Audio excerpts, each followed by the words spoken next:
Ce fut la scène de la bataille la plus violente dont la terre ait jamais été témoin. Ce fut un combat de titans. Deux puissances gigantesques entrèrent en collision sur une colline dénudée et aride. Toute la fureur de l'enfer et toute la puissance du ciel étaient face à face. Et pourtant, ceux qui en furent témoins ne virent pas le véritable combat, ni la lutte de ces forces surnaturelles. En fait, ces spectateurs comprirent les choses à l'envers. Ils considérèrent comme vaincus ceux qui étaient en fait les vainqueurs. La confusion était facile sur cette colline appelée Golgotha. D'ailleurs, si vous aviez été spectateur de cette scène, près de la croix, auriez-vous pu désigner à coup sûr le vainqueur?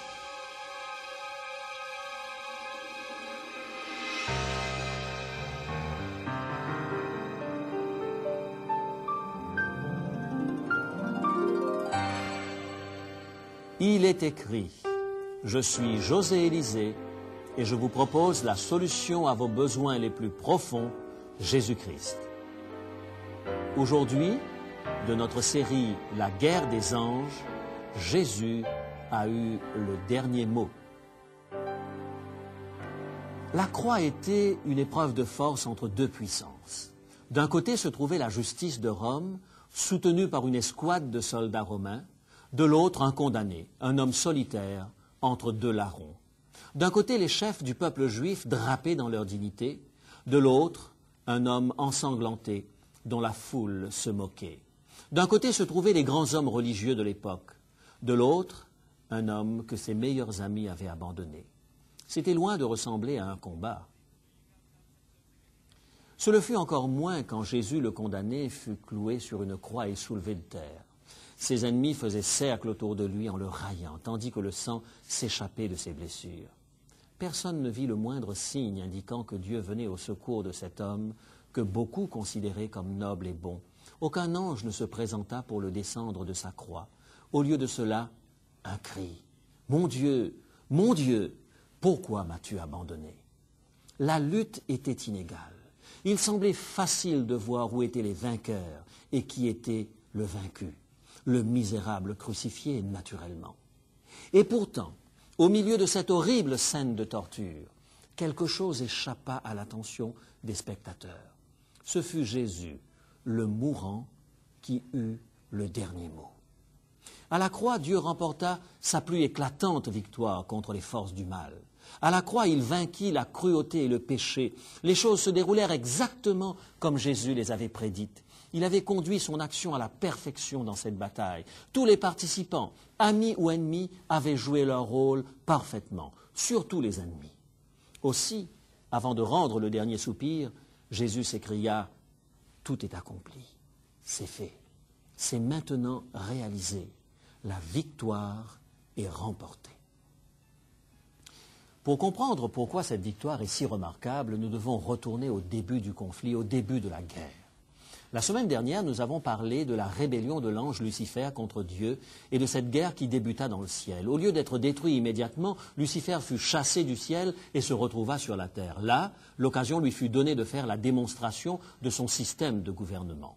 Dieu voulait s'assurer par ce moyen que les êtres créés le serviraient librement, par amour et loyauté, par choix personnel. Dieu avait aussi une autre réponse au problème du mal. Il décida d'une stratégie particulière, d'une façon spéciale de livrer bataille contre la force destructrice du mal. Cette stratégie atteint son apogée dans cette scène de la croix. Parlons maintenant de la stratégie de Dieu à Golgotha.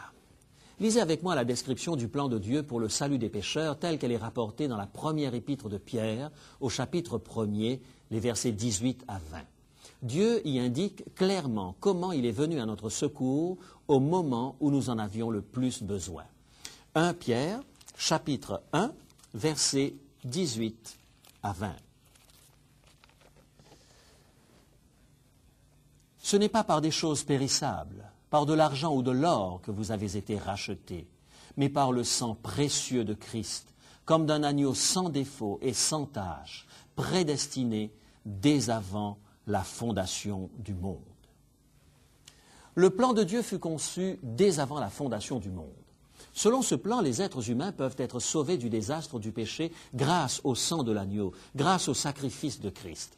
Il dépose sa vie parfaite, une vie sans tache, et prend sur lui la pénalité du péché. Il absorbe dans son propre corps la puissance destructrice du péché, de la cruauté, de l'horreur, de la crucifixion. Il fait jaillir la grâce et le pardon. Et notez bien que cette grande opération de secours avait été prévue dès avant la fondation du monde. Dieu le Père, Dieu le Fils et Dieu le Saint-Esprit planifièrent tout longtemps à l'avance, avant que l'humanité ne tombe dans le péché, avant qu'Adam et Ève ne trahissent leur Créateur. Dieu mit au point une solution bien avant le début de la guerre, avant le début du grand conflit entre le bien et le mal. C'est pourquoi l'apôtre Jean pouvait parler de l'agneau immolé dès avant la fondation du monde. Apocalypse chapitre 13, verset 8. C'est aussi pourquoi l'apôtre Pierre dit à la foule à Jérusalem que le Jésus qu'ils avaient cloué sur la croix l'avait été selon le dessein arrêté et selon la prescience de Dieu.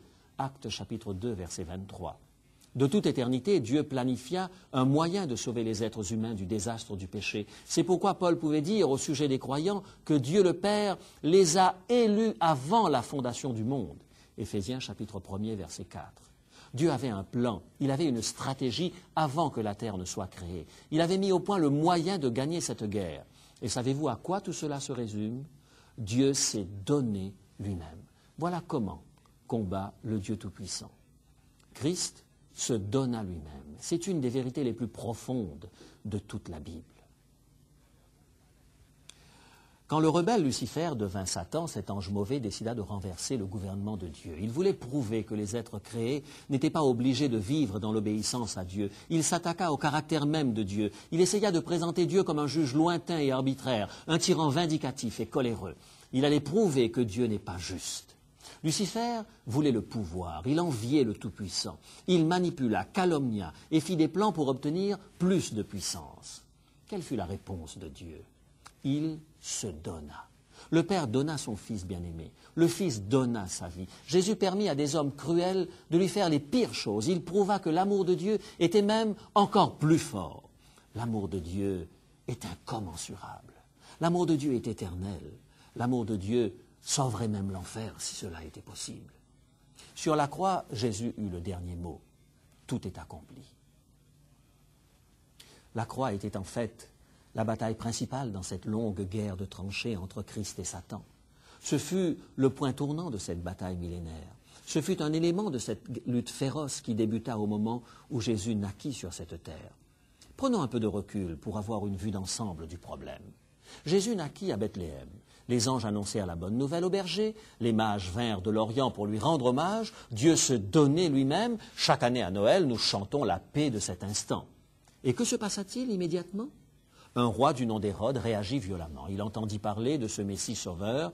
Pour Hérode, qui est à la limite du délire de la persécution, sauveur égale rival, une menace pour son trône. Il dépêche donc ses soldats à Bethléem pour massacrer tous les garçons de 2 ans et moins. Il ne veut prendre aucun risque. Cet acte horrible est rapporté dans l'Apocalypse. Ce livre prophétique lève le voile sur la force agissante derrière la cruauté d'Hérode. Apocalypse, chapitre 12, les versets 4 et 5, parle du dragon, qui représente Satan. Ces versets nous décrivent les tenants et aboutissants de cette scène, au ciel et sur la terre, quand Hérode assassine ses bébés. Voici ce que nous disent les Écritures. Apocalypse, chapitre 12, versets 4 à 5. Et le dragon se tint devant la femme qui allait enfanter, afin de dévorer son enfant lorsqu'elle aurait enfanté.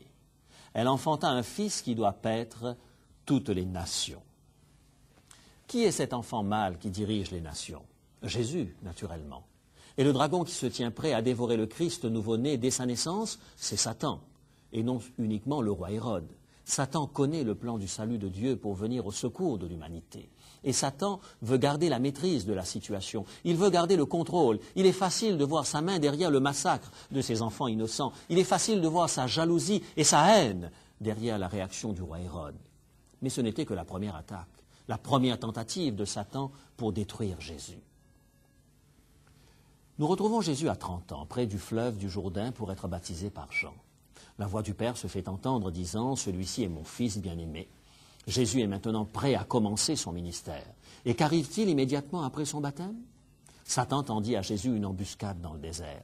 Alors que Jésus priait et jeûnait, Satan essaya de le manipuler, de le forcer à prouver qui il était. Tu as faim? Pourquoi ne pas changer ces pierres en pain? Tu es un bien-aimé de Dieu? Pourquoi ne pas te jeter du haut du pinacle du temple? Les anges ne te prendront-ils pas dans leurs bras? Tu veux le monde? Satan montre à Jésus tous les royaumes du monde et lui dit ce que nous rapporte Matthieu dans son évangile au chapitre 4, le verset 9. Matthieu, chapitre 4 et le verset 9. Je te donnerai toutes ces choses si tu te prosternes et m'adores. Jésus ne bronche pas. Il adorera le Père et lui seul. Satan se retire, vaincu, mais décidé à reprendre le combat un autre jour. Un sabbat, Jésus se rend à la synagogue de son village natal, Nazareth. Il commence à lire les prophéties du livre d'Ésaïe. Le moment est venu de présenter à son peuple sa messianité. Et que se passe-t-il immédiatement? Écoutez les paroles de Luc, décrivant ce conflit dans son évangile au chapitre 4, les versets 28 et 29. Luc, chapitre 4, versets 28 et 29. Ils furent tous remplis de colère dans la synagogue lorsqu'ils entendirent ces choses. Et s'étant levés, ils le chassèrent de la ville et le menèrent jusqu'au sommet de la montagne afin de le précipiter en bas. Le peuple ne fit que réagir aux sollicitations d'un maître manipulateur. Qui était ce fils de charpentier prétentieux? Ils ne voulaient même pas l'entendre. Blasphème! Blasphème! Ils étaient tellement en colère qu'ils le traînèrent au sommet d'une falaise. Mais Jésus marcha à travers la foule et s'en alla. Poussant les êtres humains à réagir, Satan avait pu attenter une fois de plus à la vie de Jésus. Sa colère s'exprimait à travers la rage des hommes. Le conflit se poursuivit. Jésus entra dans une autre synagogue. Il y avait là, assis dans la foule, un homme ayant une main sèche. Un groupe de pharisiens, les chefs religieux de l'époque, regardaient attentivement pour voir ce que ferait Jésus. Ils se considéraient comme les gardiens du sabbat. Jésus a parfois guéri des malades le jour du sabbat. Pour les pharisiens, c'était une violation du sabbat. En fait, cela allait à l'encontre des règles que les pharisiens avaient élaborées autour du sabbat. Jésus demande à l'homme à la main sèche de s'avancer. Il se tourne alors vers les pharisiens et leur pose cette question que nous rapporte Marc dans son évangile au chapitre 3, le verset 4. Marc, chapitre 3 et le verset 4. Est-il permis le jour du sabbat de faire du bien ou de faire du mal, de sauver une personne ou de la tuer? Les pharisiens ne répondent pas. Alors Jésus demande à l'homme d'étendre la main et en faisant ce geste, il se rend compte que sa main est redevenue saine. Mais qu'arrive-t-il immédiatement? Lisons encore une fois l'évangile de Marc, au chapitre 3, le verset 6. Marc, chapitre 3, le verset 6. Les pharisiens sortirent, et aussitôt ils se consultèrent avec les Hérodiens sur les moyens de le faire périr. Ils se contentèrent de réagir, poussés par un maître manipulateur. Ils perçurent Jésus comme un rival. Jésus ne respectait pas la règle du jeu qu'ils avaient établie. Il était une menace pour eux. Et ils réagirent donc. Nourrissant leur jalousie et leur insécurité, ils se mirent à comploter. Cet homme est dangereux, il faut le détruire. Ce conflit atteignit son point culminant à la croix. Il s'était développé depuis 3 ans et demi. Les forces de la jalousie et de l'inimitié se dressaient contre le seul ennemi à abattre, Jésus-Christ. Ceux qui se contentaient de réagir, qui voulaient protéger leur territoire, luttaient sans le savoir contre celui qui aime par-dessus tout, s'opposant au Dieu qui se donne lui-même. À la croix, les deux forces se heurtèrent. Satan espérait que Jésus n'accepterait pas de subir l'épreuve. Il voulait désespérément qu'il échoue dans sa mission. Pour les spectateurs présents, il semblait bien que le côté des ténèbres avait gagné. Il semblait évident que la jalousie et la haine l'avaient emporté. Mais Jésus eut le dernier mot. Il avait eu le dernier mot. Tout est accompli. Satan fut démasqué à la croix. Le péché dans toute sa cruauté fut révélé à la croix. L'amour du Christ l'emporta à la croix. À la croix, Dieu s'est donné lui-même. Le chemin pour échapper au désastre du péché s'ouvrait tout grand. Il prouva qu'il pouvait aimer et pardonner parfaitement. Deux forces sont toujours en lutte aujourd'hui, mes amis. Les forces destructrices qui nous contraignent à faire le mal et la grâce de Dieu qui nous contraint à nous donner nous-mêmes. Ceux qui se contentent de réagir et ceux qui se contentent d'aimer. Deux puissances agissant en sens contraire. Et bien souvent, c'est dans notre cœur qu'elles s'opposent le plus violemment. Lou dut faire face à ce genre de conflit. Il avait assez bien réussi dans une firme d'investissement. Il avait commencé à travailler très jeune, à la mort de son père, pour soutenir sa famille. Et au fil des ans, Lou devint un passionné du succès. Il investissait presque toujours à coup sûr, sachant pertinemment quel marché était porteur. Cela remplissait sa vie. Le succès devint une obsession pour Lou. Il n'en avait jamais assez. Réussir un coup dans un investissement à gros dividendes ne faisait que le pousser à investir davantage et à risquer plus. Lou commença à jouer avec les fonds de la compagnie, mais il perdit. Décidé à maintenir un style de vie éclatant, brillant, il n'agissait plus mais réagissait. Il lui suffisait simplement de prendre plus de risques. Finalement, la course rapide de Lou rencontra des nids de poules importants. Il se retrouva dans des bouchons financiers. Le patron de Lou lui faisait confiance, passant beaucoup de temps en voyage loin de son bureau. Lou décida donc de faire un peu de comptabilité innovatrice. Il se mit à tirer de l'argent des fonds d'investissement de diverses compagnies. Quelques milliers de dollars par-ci, quelques milliers de dollars par-là. Il cacha ses transgressions pour que l'on ne puisse pas remonter jusqu'à lui. Lou pratiquait la fuite en avant. Il lui fallait faire de gros scores, peu importer les moyens, peu importer de trahir la confiance de son patron, persuadé qu'il était qu'il rendrait cet argent dès qu'il aurait réussi le très gros coup. Mais Lou continuait à perdre de l'argent. Un jour, quelqu'un de la compagnie découvrit ses combines. Le patron le mit devant le choix de tout rembourser, des milliers de dollars, ou faire face à la justice. À la même époque, Lou avait consulté un médecin à cause d'un problème de diabète. Ce médecin chrétien pensait qu'il y avait un problème spirituel derrière son état de santé. Ils avaient beaucoup parlé, et Lou décida de se décharger de ce fardeau en parlant à son médecin. Lou prit conscience que toute sa vie, il n'avait fait que réagir. Il avait réagi à la mort de son père. Il éprouvait un profond sentiment d'insécurité qui le poussait à aller de l'avant et à écraser les gens pour obtenir ce qu'il voulait. Le médecin chrétien commença à parler à Lou d'une autre force dans le monde, celle de l'amour.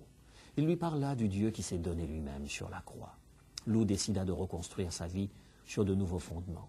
Il ne voulait plus se contenter de réagir. Il voulait investir dans la grâce de Dieu. Lou confessa tout ce qu'il avait fait à son patron. Incapable de rembourser ce qu'il avait volé, il fut arrêté et jugé. Lou confessa tout au juge, et comme c'était sa première offense, il fut condamné avec sursis. Dans les années qui suivirent, Lou connut des temps difficiles, coupé de sa famille, incapable de trouver qui que ce soit qui lui fasse suffisamment confiance pour l'employer. Les succès passés n'étaient plus que de lointains souvenirs. Mais il avait trouvé quelque chose qui le rendait bien plus heureux. Petit à petit, il commença à se donner lui-même. Le médecin chrétien mit Lou en contact avec d'autres personnes qui faisaient face à des problèmes similaires, des déprimés, des dépendants, des faibles. Lou découvrit qu'il pouvait les atteindre. Il partagea avec eux en toute simplicité ses propres problèmes. Il arrivait qu'on lui dise « C'est mon histoire que tu racontes là ». Lou fut à même d'établir le contact entre ces personnes et la grâce qui avait transformé sa propre vie. Qu'en est-il de votre vie? Trouvez-vous que vous réagissez la plupart du temps? Vous contentez-vous de protéger votre propre territoire? La jalousie et l'animosité vous emportent-elles? Percevez-vous les autres comme des obstacles sur votre route ou comme des gens ayant besoin de votre aide? Deux forces se combattent dans notre monde. L'une est conduite par l'ange déchu, un ange obsédé par celui qu'il considère comme son rival. L'autre force est conduite par le Dieu qui s'est donné lui-même. Laquelle de ces forces va prévaloir dans votre cœur? Allez-vous laisser Jésus avoir le dernier mot dans votre vie? Tout est accompli. Dieu s'est donné lui-même. Décidons aujourd'hui même que nous allons servir ce Dieu. Choisissons sa voie d'amour.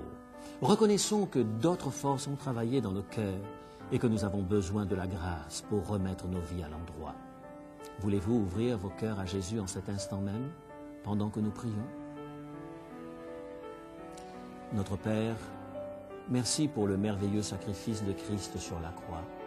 Merci de ce que Jésus a gagné cette grande bataille. Nous mettons notre foi en lui en tant que sauveur, car nous avons besoin de son aide. Nous sommes déchirés par la jalousie, la colère et la rivalité. Tant de choses nous placent sur la défensive. Nous t'ouvrons notre cœur en cet instant comme au Dieu qui s'est donné lui-même. Mets ton amour dans nos cœurs maintenant. Pardonne-nous et accepte-nous dans le nom de Jésus. Amen.